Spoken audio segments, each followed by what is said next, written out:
Hi, I am Mpeo Nkosi, a proud South African with Sesotho roots that loves the power of the written word and books to transport us to places that we've never been to and to meet characters that we might never get a chance to spend time with.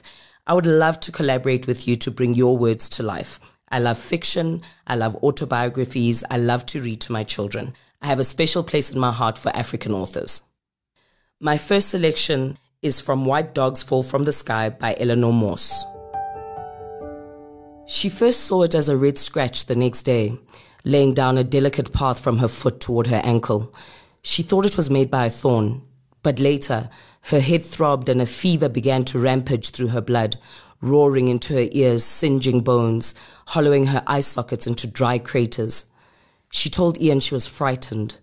"I don't know what's the matter." Her vision blurred and scrambled.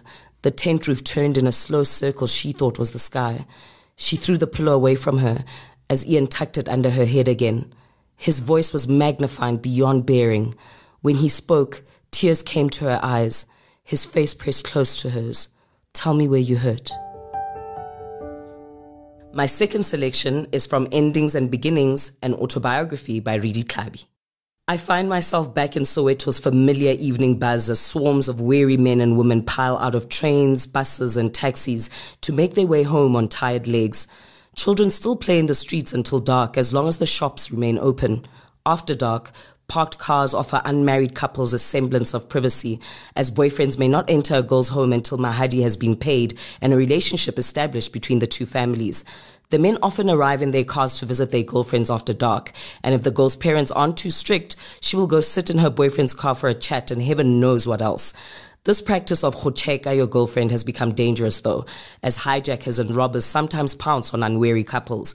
But this is exactly how Katlego and I meet, albeit for a different reason and with the genders reversed. The risk of Katlego's mom barging in on our conversation seems infinitely worse than the risk of sitting in my car.